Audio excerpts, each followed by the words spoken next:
Alright guys, welcome to another video here. Probably the most requested video or most commented, most comments I get revolve around what joysticks do I use, which feels most realistic on flying the Airbus specifically. Um, as you can see here, I've got a HOTAS, the Warthog joystick. Um, I've used a variety of different joysticks throughout the years flight simming. I've used the X52, I've used the X56, I've used the Warthog, I've used VKB, and I've also used some older ones, from way back in the day. But for this discussion, we're going to talk about the modern joysticks and what I feel is the most realistic setup if you want to be as close to possible or as close as possible to the real Airbus side stick. Now, as far as the other hardware goes, we'll get this out of the way first. The pedals, these are the pedals I use. These are the Satec ProFlight rotor pedals. I've had them for years. Matter of fact, my right toe brake, the spring is broken. So if I push the right toe brake down, it stays on until I, press back. But they seem to work okay for me. I know X-plane has very sensitive ground characteristics. If you look at my brakes, I'm running pretty much a linear uh, axis. There's really no curve in my brakes. You can see the figures right there. This is X-plane 11.3. The update just went to stable, so I am on 11.3 now. And you can see with the left toe brake, it's the same.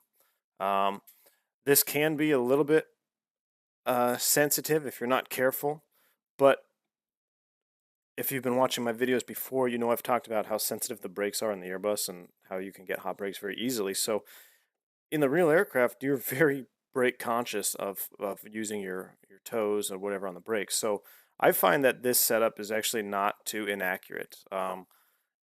You just got to really kind of be careful with your application of pressure, and I find it to be just fine across the board. Now, when I fly some lighter props and GA aircraft in X-plane, I'll probably bump the curves a little bit. But as far as airliner goes, heavy metal, this seems to be fine. Getting a real quality pedal is something that's on my User list to joined your do. channel. Hello? Sound muted. It's definitely something on my list to do. The aircraft has pretty firm pushback on you. So as you press on the brakes, you're not just pressing against a light little spring. There is quite a bit of tactile feel there. So I don't know if having a higher quality brake set or pedal set will have that. I would like to find out in the future, but right now I'm not too concerned about it. I like these ProFlight rotor pedals. When we look at the yaw, I do have a little bit more of a curve here. And actually, when I fly lighter props, I think I increase this a little bit more. You take a look at the figures there. This is what I run on my setup. I do want to put a dead zone in here because you can see that um, there is a little bit of flutter there at the idle spot.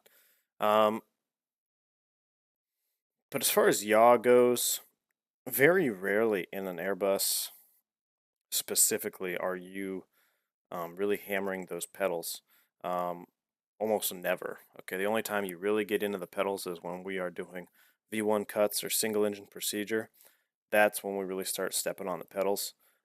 Even in heavy crosswind landings, the aircraft comes down at a significant crab angle, at a nice, and you can really keep it stable with that crab. And then right when you get over the runway, right over the threshold, add a little bit of rudder to straighten it out and get the nice touchdown so you don't side load the aircraft.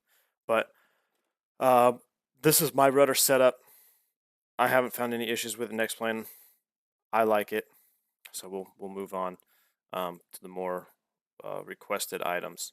The throttle, real quick. I'm running the X56 throttle. Uh, this is my favorite throttle for sim across the board. I mean, I fly a lot of DCS or digital combat simulator as well. Um, the reason I like this throttle over the Warthog throttle is it's just my personal preference. But when I look down at my hardware, and for instance, I have some toggle switches here on the side, like the 17, 18, whatever that those toggles. I don't want to look at my hardware and see it say APU master switch off, and in the sim that means landing lights on. Okay, that to having a real specific throttle, it just kind of bothers me. Like I can't get over the labeling. That's why I like the X56 because it's very generic. It just has switches and toggles, and it doesn't label them for you. Now I do try to bind things equally across the board in different aircraft. So the engine start switches are typically going to be the two switches down the base of the throttle here, and that's going to be pretty much the same way across the board. But I still, if you fly the 810 a lot, then it's perfect. And maybe you it doesn't bother you to have the labeling. So it's just my personal preference. I don't like looking down at a switch and having it have a label, but it not doing what that label says. It's just kind of negative training for me personally, especially being a real pilot. You don't want to be moving switches that aren't supposed to be moved. So if they're labeled, they're probably going to do what they say unless it's a flight sim world. So I don't know. It's just a weird thing for me. I prefer the X56 throttle. One thing I will say about this is I haven't figured it out yet, but the problem I'm having with the Airbus specifically, both the TOLUS and the flight factor, is the range of movement on the throttle quadrant. I feel that the movement that I do physically with my hardware does not really line up with how it feels in real life. But I don't think that's a sim problem. I just think that's something that I have to get used to. What I'm trying to say is that I move the throttle barely here on my hardware, and I'm already at 50% thrust. Then we get up into the toga range here, and I find myself a lot hand flying, and I keep bumping these detents here, and I'm barely moving my hardware halfway. So in the real aircraft, there is quite a bit of movement in the thrust levers when you're moving them. So I just feel that the ratio is off between my hardware and the throttle quadrant. I don't know if that's something that can be remedied through curves or whatever. I haven't really investigated it too much, but I think it might just be a part of the sim. There's not much we can do about it. But yeah, I do find myself bumping these climb and flex detents quite a bit when I'm just hand flying with the auto thrust off. Whereas in the real aircraft, I really don't have that issue because I have a lot more physical range of movement with the throttle than I do in X-plane. So if you have a different experience with that, maybe you have a way of maybe extending the movement or the curve, let me know. But I'm still playing around with that. All these settings are all new to me. I didn't run the beta at all, so these response curves and all this stuff are stuff that I'm going to start playing around with more. But that's kind of what my throttle looks like. So moving on now to the joystick. This is what everyone wants to know about. I've had several sticks. They've all been really good. The X52 lasted me a really long time. I just retired it because I wanted a little bit more buttons, and that led me into the X56. And the X56 was great. I really like the spring changing capabilities. You can get different tensions on the spring and force, and not force feedback, but feedback from the stick itself. If you have an X56 and you want to know what spring to use, the heaviest spring that it comes with is probably the most realistic pressure that you're going to get from the real aircraft. Now, I retired my X56 because I started to get some phantom button presses, and I took it apart, and then I wasn't able to put it back together. So it wasn't. I might have just been a software issue, but I kind of wanted to take apart the stick and see how it was made, and I used it pretty heavily for a while. I really had no issues with it. I loved it. I just replaced it because I took it apart when I probably shouldn't have. and I failed on putting it back together. So I did that kind of hoping that would happen because I really wanted to justify buying a VKB. Now, the VKB is on a different level of joysticks. So if you're familiar with the VKB, I had the Gladiator, the newest one, the Modern Combat Grip 2, I think, MCG Pro. I had the MCG Pro, had all the buttons, all the bells and whistles on it, and I actually got the extension. And I put the extension on it right away. I never played with it without the extension. And I fly a lot of helicopters in other sims, and I found if you want to fly a helicopter and have the most realistic cyclic feel, you need a VKB. It's just hands down. A VKB with a stick extension is you're basically flying a real helicopter. So minus the tactile feel of the hydraulic pressure and all that stuff. But the problem I had with the VKB when I came to the Airbus in X-plane was that it feels weird to have an extended stick and have fly-by-wire. It's almost counterintuitive. It's kind of fighting the point of the fly-by-wire. So what I did just to test it out was took the extension off and I put I think it's the no centering, I'm sorry, the centering cams, and then I have two of the heaviest springs. I have the heaviest springs and then one of the medium springs. So I actually have two springs on each gimbal. I have the heaviest one, and then I have the medium spring, and I have the centering cams. And that is your most realistic tactile feel to an Airbus side stick. I'm talking Airbus specifically. That's without the extension. You want a heavy spring, centering cams, and if you can get them on there, it's really hard to do. But if you have that heavy spring and then either a light to medium spring, really wasn't too much difference for me. But you put that on there and you have a short stick, that feels really good as well. But my love for helicopters took over that. I put the extension back on my VKB, and I use that specifically for Digital Combat Simulator, DCS. So I no longer use my VKB for X-plane. So after all the hype, I had to get one more stick and that was the Warthog. And I read and read about the Warthog. I didn't want to justify buying the whole setup with the throttle just because I love my X56 throttle, and like I previously talked about, I don't want to have labeled switches that don't do what they're labeled to do. Personal preference, it bothers me. So I said I'm not going to get the throttle, I'm just going to get the side stick. And let me tell you something about this side stick on the Warthog.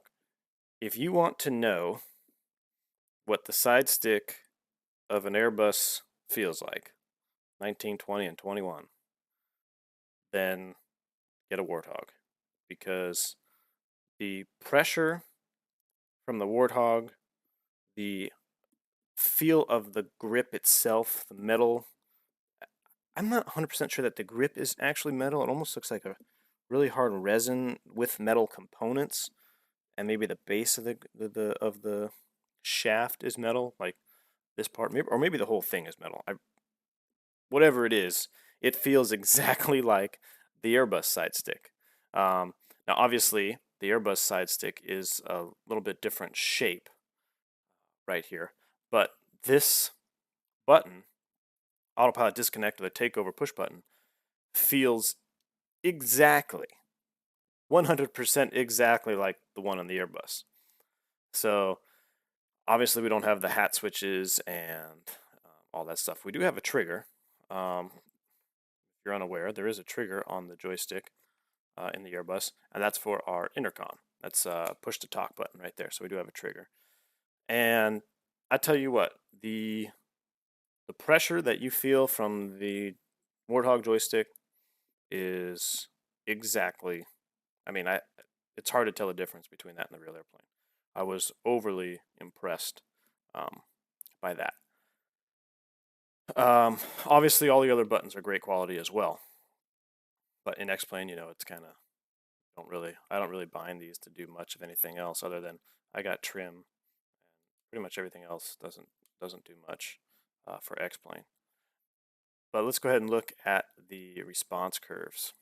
So for roll, this is what I have going on for roll. I have 0.5 here, 3.5, and this to me feels awesome. No qualms about that.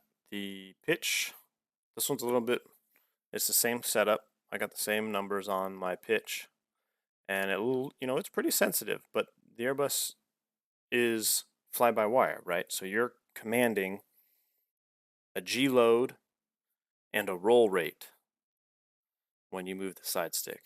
So you're commanding the computers to give you a certain G, maintain 1G or more than 1G, and then a roll rate.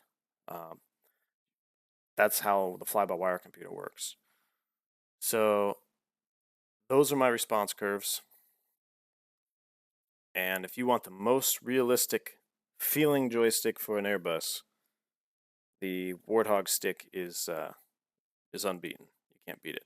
And I would say below the Warthog stick would then be the VKB, the short stick without the extension. Now, if I could put the Warthog stick on a short VKB base, which I know you can do, I bet that would be pretty interesting. I don't know how heavy, if the springs will be heavy enough to hold the stick. The VKB grip is plastic, so it doesn't quite give you that tactile feel when you grab it of an Airbus joystick, but the Warthog definitely does. And then I would say that below the VKB is the X56, and then the X52. The X52 is a great stick. I had it forever, but it is pretty light on the spring, so I replaced that and moved on. I also used to have, well, I still have, I don't use them anymore, but I had the ProFlight control system for flying Boeings and stuff. I actually had the yoke. But once I transitioned over into the Airbus in real life, I decided to just stay with the joystick. That way, I don't negatively train myself to fly something else. So even if I'm flying a Boeing and X-plane, I still use my Warthog joystick, and it feels just fine to me. So those are a little bit about my hardware setup that I have for X-plane. Alright guys, that's going to wrap it up for this video. Sorry there's not much flying in this one, but surprisingly enough, a lot of people were asking about the joysticks and how to set them up, and what's the most realistic feeling that you can get. So that's a little bit about what I have. I'm sure it's not going to be what everybody else has, and I'm sure it's not going to be to everybody's liking, but it's just my preferences, and I thought I'd share them with you guys. Hope you enjoy that. At the making of this video, I'm at 399 subscribers. This is something I really wasn't expecting. I just want to give an extra shout out to all you guys and all the viewers. I really appreciate the welcome love that I'm feeling, messages from messages and throughout the forums and YouTube. So just wanted to give an extra thank you to you guys and all the viewers. This started out as just 1 or 2 videos I was making for a friend that I fly with a lot, and he said go ahead and go public with it. People will love this, and he was right. So I'm glad you guys are enjoying the content. I plan to keep it rolling. Thanks again for tuning in on this video. I'll catch you again real soon.